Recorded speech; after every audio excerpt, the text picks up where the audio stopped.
Entonces, continuando con esta segunda sesión, esta segunda parte del encuentro que hemos desarrollado, me corresponde hablar de los aportes que da Alfred Russel Wallace a la entomología, aunque a veces quisiera pensar más bien en los aportes de los insectos a Alfred Russel Wallace, como vamos a ver en muchos de los temas que vamos a ver.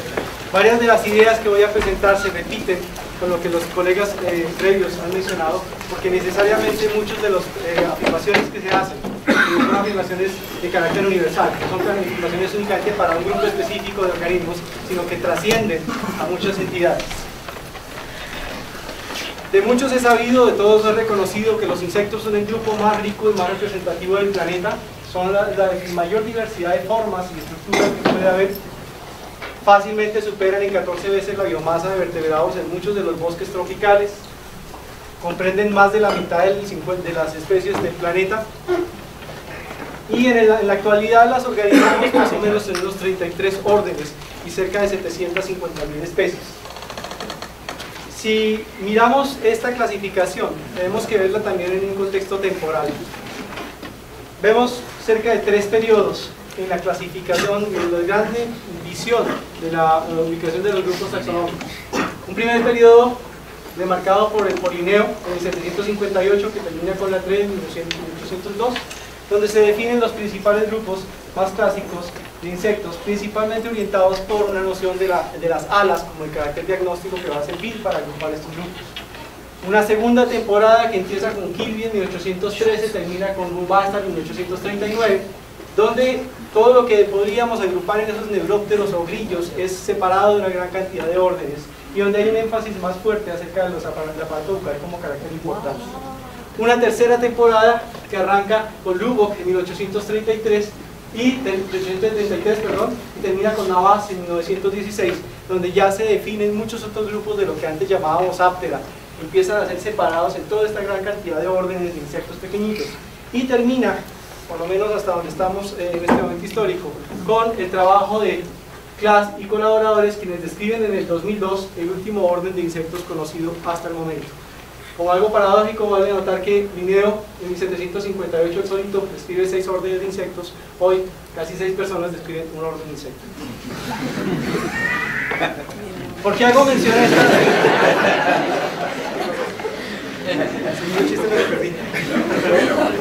¿Por qué hago mención a esta clasificación? ¿Por qué entramos por este lado en la presentación acerca de Alfred Russel Wallace? Porque él está temporalmente ubicado en un contexto taxonómico distinto al que nosotros vivimos. Este gráfico que vemos aquí, este marco que está acá, habla del momento histórico en el que él está viviendo. Quizás sus últimos días dedicados al área académica están por acá, y es en ese momento que hay una clasificación. Hay una serie de órdenes que no son conocidos, que no son propuestos para la época. Pero Wallace, como muchos otros investigadores, como lo mencionan muchos de los colegas en las presentaciones anteriores, tiene la responsabilidad de leer los clásicos en el área que le interesa. Y hay una serie de documentos importantes que pueden proveer ideas que podrían haber ayudado a pensar, a desarrollar los modelos que Wallace desarrolla. Uno de ellos es el documento de Swammerdam, un documento de 1685, donde hay una primera recopilación de los insectos, de sus formas y sus hábitos. Luego tenemos un caso bastante interesante, que es el de María Merian, una mujer que en 705 produce este documento que es la metamorfosis de los insectos en Surinam. Explico que es un caso muy interesante porque no está concentrada en la visión tipológica y estática de las especies, sino que analiza la metamorfosis. Esta ilustración la hacía ella, como las miles de ilustraciones que hizo, concentrada en caracterizar los ciclos vitales de las especies. Digo que es una mujer muy adelantada a su época, porque en el contexto social en el que la mujer no pasaba de ser alguien responsable de procrear y cuidar la casa, ella incluso se divorcia y con sus 2 hijas se va a Surinam. Imagínense ustedes en el año en que estamos hablando. Se va a Surinam y se dedica a describir ciclos vitales de insectos y produce este volumen que se vuelve un referente de la biología de los grupos sociales, de los grupos de insectos, perdón. Necesariamente tuvo que haber tenido contacto con este documento, el Historia Naturae, el Sistema Naturae, perdón, de Linneo, donde hay la descripción de 3.000 especies de insectos. Linneo hace un énfasis en las alas y la variación en la morfología de las alas como carácter que va a agrupar las entidades biológicas. y es su discípulo, Fabricius, años después, quien cambia el énfasis hacia el aparato bucal, porque para él lo interesante está en que el aparato bucal nos habla de la historia de vida de los organismos, de cómo se alimentan, de dónde van a estar ubicados. También se nota el interés de Fabricius en los insectos. De hecho, pues la gran obra de Fabricius es la filosofía entomológica, y mucho más de 3 veces más de especies que las que describió Linneo. Otro personaje que debió hacer parte del conocimiento básico de Wallace como entomólogo es el trabajo de Pierre Latreille. En este documento él establece una organización y un análisis morfológico de los grupos, establece una propuesta de caracterización de cómo están organizados, obviamente para la época. Pero más que eso, yo quiero destacar 2 elementos que aparecen en los libros de Latreille, que pueden ser muy similares, muy interesantes en relación con las propuestas de Wallace. Primero, ya Latreille está enmarcado dentro de esa visión que conocemos como el transformacionismo, la idea de que las especies no son estables, que las variedades pueden ir cambiando y en el tiempo se pueden convertir en especies, algo que va muy en contra de una visión estática que es fruto de una visión creacionista del sistema. Y por otro lado, ya Latreille detecta algo, plantea en los libros de entomología algo que muchos otros investigadores han empezado a ver, y es que la distribución de las especies no es un problema de clima. Contrario a lo que muchos desarrollos algorítmicos modernos incluso tratan de modelar la distribución de las especies estrictamente como un resultado del clima, para Latreille hay otros factores históricos que pueden delimitar, y a pesar de que tengan las mismas condiciones climáticas, no van a estar las especies en los mismos lugares. Wallace, lo hemos mencionado, no tiene las condiciones de vida que tiene Darwin. Wallace vive en una sociedad y vive la sociedad tan diferenciada como es la sociedad inglesa. Una sociedad que Richard Owen destaca en algunas de sus críticas fuertes, diciéndonos, mire, hay personas que están trabajando más de 12 horas diarias, y no hay ningún problema en que menores de 10 años sean parte de esa fuerza de trabajo. Esas personas no van a tener ninguna opción de desarrollo intelectual, porque prácticamente quedan exprimidos luego de años bajo esas condiciones. Muchos académicos se conmueven y ven como una inmoralidad el que mientras una parte de la sociedad está fluyendo económicamente, otra esté sufriendo condiciones muy duras. Wallace, en cierta medida, si bien es cierto él no hace parte de la clase obrera directamente, él sí tiene que afrontar su supervivencia permanentemente. Ya los colegas anteriores nos han mencionado cómo él busca sobrevivir a través de la venta de organismos, a través de actividades de las más diversas, no está simplemente viviendo de la herencia de la familia. Él, por ejemplo, atiende el College Birkbeck, que es una iniciativa privada para dar educación pública gratis, que la hacen personas como George Birkbeck y otras personas acomodadas, ofreciendo de manera voluntaria clases para que la gente que tiene menos recursos vaya y se eduque después de las 9 de la noche, que es que terminan sus jornadas de trabajo. Él atiende a ese colegio técnico de Birkbeck, y allí también entra en contacto con esa élite intelectual que puede darle ideas muy interesantes. Uno de ellos, dentro de todo este círculo social, es Webb Bates, Henry Webster Bates. Es nada menos que la persona a quien le atribuimos el concepto de mimetismo, y es quien está muy interesado por los insectos, muestra lo interesantes que son los insectos. Tan así que Wallace, como hombre racional, entiende que hay que estudiar los insectos y manda a construir, un gabinete en donde empieza a tener su colección personal. Esta fotografía del gabinete que él construyó, aún la familia, los descendientes de Wallace lo posee, y muestra donde tiene la colección y sus libros. Hay una conexión directa entre las dos cosas. Wallace ve entonces en esta sociedad que tiene una opulencia por un lado, tiene una pobreza por otro lado, tiene una serie de características, una oportunidad para viajar por el mundo, para colectar insectos, aprender de los insectos, pero además para conseguir recursos de supervivencia, para poder sobrevivir como una persona que trabaja. Decimos entonces que es una sociedad con diferencias muy fuertes, y en toda sociedad animal, casi toda sociedad animal, hay estructuras jerárquicas. Hay algunos individuos que tienen mayores privilegios y de alguna manera manifiestan esos privilegios, bien sea a través de comportamientos o de acceso a distintos recursos. Los humanos no estamos lejos de esos. y en ocasiones por encima de las necesidades mínimas tenemos objetos que muestran nuestro poderío y nuestra posición jerárquica dentro de la sociedad. Así necesitemos solamente un automóvil, podemos tener 10 para mostrar nuestra posición jerárquica. A nivel local vemos la misma situación, aunque los nombres que le coloquen a estos animales pues parten de grupos sociales particulares. Lo que están mostrando es que el caballo, con todos sus grupos y sus costos, nos muestra el poderío económico que tienen las personas y la capacidad para desplegar un potencial. Los británicos de la aristocracia no estaban lejos de esta visión, y lo interesante es que la aristocracia británica empieza a ver en la colección de grupos animales y grupos de plantas una muestra de su poderío. Entonces, quien era más poderoso tenía la colección más grande, y esto necesariamente genera un mercado en el cual hay una opción financiera para Wallace.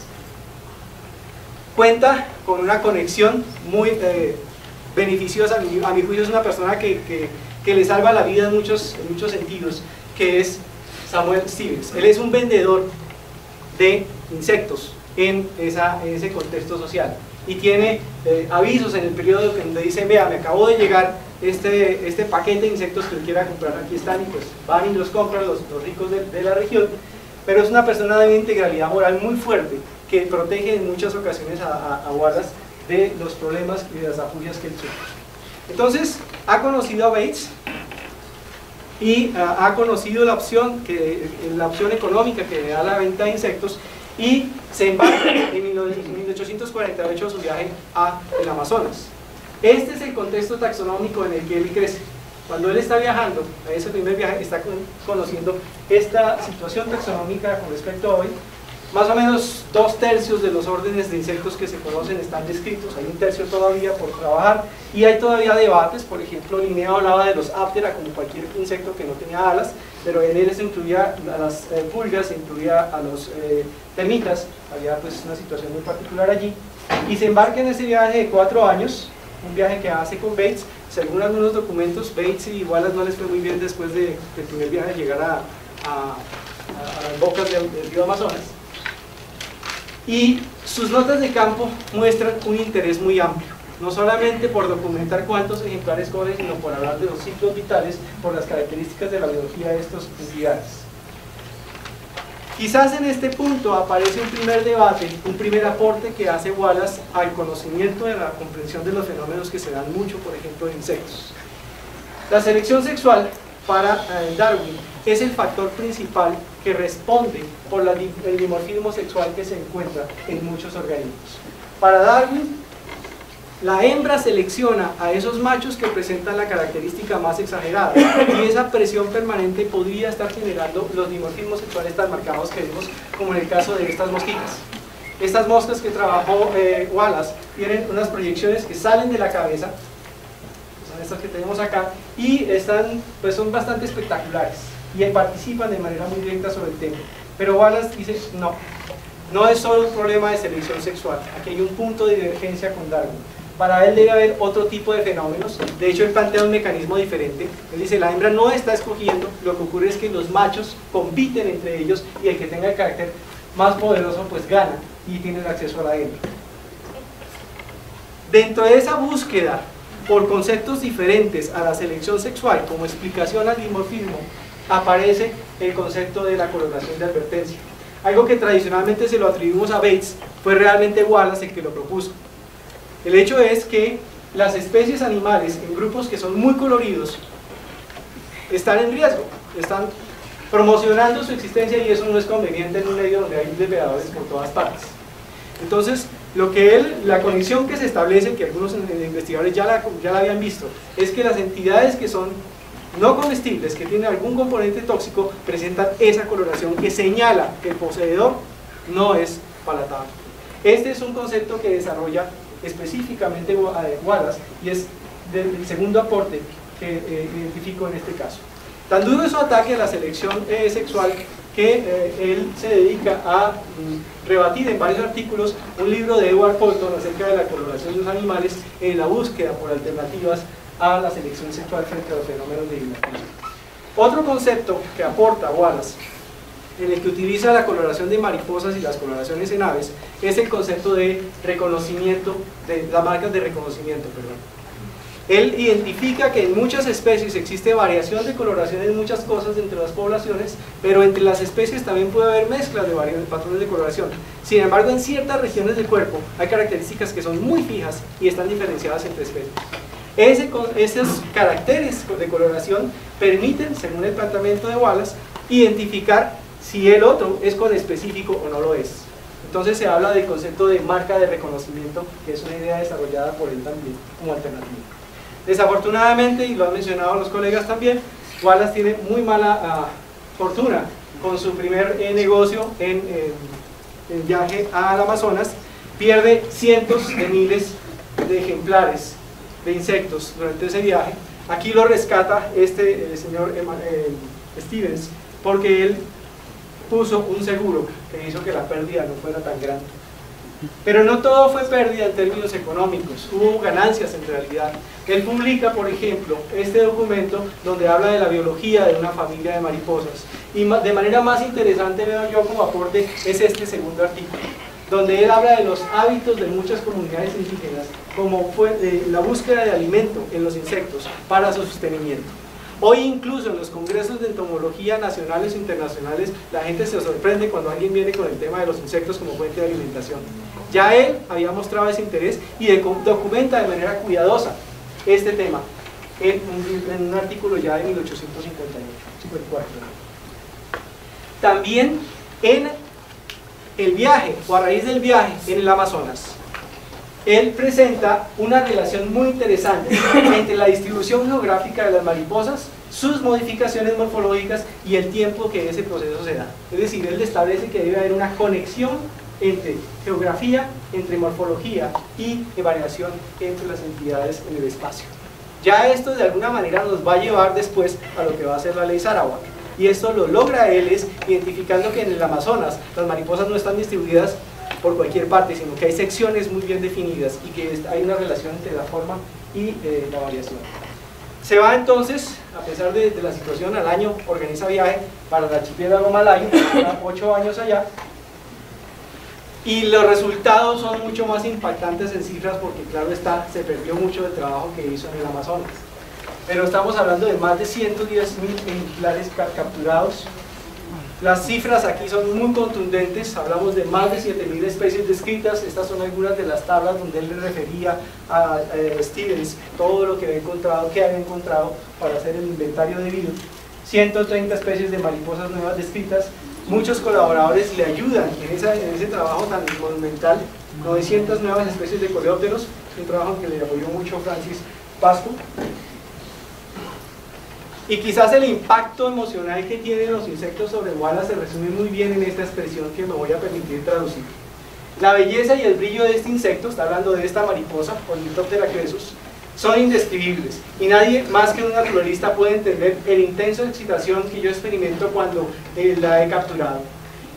Sacarla de la red y ver sus alas gloriosas. Al sacarla de la red y ver sus alas gloriosas, mi corazón comienza a batir de manera violenta y la sangre me sube a la cabeza y me siento casi desmayarme, como si estuviera a punto de morirme.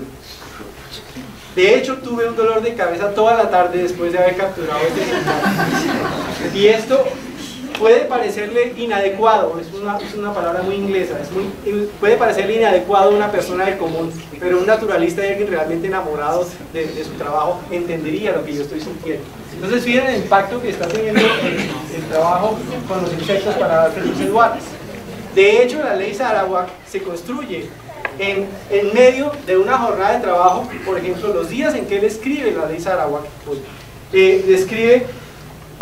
está capturando 76 especies al día de coleópteros, de las cuales él sabe que 34 son cosas nuevas. Utiliza la distribución geográfica como un factor importante y como un criterio crítico para definir qué son las especies y dónde están. Y llama la atención sobre un tema en que no he visto, de lo poco que sé, no he visto que la gente le haya puesto la suficiente atención. En las especies que exhiben cripsis, coloraciones y comportamientos que esconden su presencia, hay un nivel de variación muy marcado que no es usual. En general tenemos una noción más o menos tipológica de las especies, querámoslo o no, queremos diferenciarla por algo, pero en aquellas que presentan cripsis, esas características de cripsis presentan mucha variación. Es una característica muy interesante y a la fecha no he visto documentación que trabaje esto en más detalle. Este es un relato de sus jornadas de campo. Paradójicamente termina como los trabajadores obreros en la tele. Comienza a las 5 de la mañana y acaba a las 9 de la noche, todos los días, dedicado permanentemente a la captura, catalogación y documentación de lo que está observando. Solo los días de lluvia le dan tiempo para sentarse, escribir y pensar en lo que está documentando. También destaca la importancia de no solo quedarse mirando los insectos grandes y vistosos, hay que arrodillarse, hay que mirar lo pequeño, allí puede haber mucho de la variación y muchos patrones que no estamos reconociendo. Algo que incluso hoy es difícil hacer entender a muchos colegas y estudiantes en las salidas de campo, y es que los ejemplares tienen que tener etiqueta de localidad, porque es que estamos hablando de la dimensión espacial de las especies. Las especies no viven en el abstracto absoluto, sino que están en un sitio puntual, y eso nos da información de patrones geográficos que son fundamentales para entender la evolución de las especies. Hace incluso etiquetas prefabricadas, ya las tiene impresas y las lleva para no estar escribiendo planas todo el día. Entonces tenemos etiquetas. Y obviamente después de semejante magnum de trabajo hay muchas especies descritas en su honor con el epíteto Wallacei. Hoy una gran cantidad de órdenes de insectos tienen especies que han sido dedicadas en honor a Wallace. De hecho hay 700 que llevan ese epíteto, que pues nos da una noción del impacto trascendental de este autor en la investigación. Obviamente no podría faltar un himenóptero dentro de estos grupos, por razones obvias. La colección de Wallace desafortunadamente no tiene una historia cohesiva, porque pues él está vendiendo sus insectos, él está sobreviviendo de esto, y aunque está principalmente en los museos de la Gran Bretaña, ahí se encuentra también en otras partes de Europa y del mundo. Sin embargo, hace 2 meses esta dispersión que se da nos da sorpresas. Una niña de 17 años de bachillerato se ofrece como voluntaria a trabajar en el museo de la Universidad de Oxford, y dentro de las tareas que le ponen a hacer encuentra 300 ejemplares perdidos de mariposas capturados por Wallace. Entonces eso nos da una dimensión de todo lo que todavía él nos ha dejado por ahí. Como les decía, entonces tenemos que el aporte está de Wallace a la entomología, o quizás de los insectos a Wallace, la búsqueda por alternativas a la selección sexual, el concepto de coloración de advertencia, las marcas de reconocimiento, el potencial de los insectos como fuente de alimentación, la relación entre la distribución geográfica, la variación morfológica y el tiempo, la alta variación en especies crípticas, las etiquetas y la dimensión geográfica, y el reconocimiento de la diversidad de insectos en el planeta. Este trabajo fue posible, la presentación que estoy haciendo, a 2 iniciativas también que se están dando en internet, que son de muy alto nivel académico. El Museo de Historia Natural, lo que llamábamos en otra época el Museo Británico, tiene en red todos los documentos de Wallace escaneados originales y en transcripciones versión digital. Lo mismo la iniciativa de la Fundación Wallace, donde aparece toda esta documentación, y este libro que también ha sido muy interesante para conocer un poco de la psiquis de Wallace desde su vida. Muchas gracias.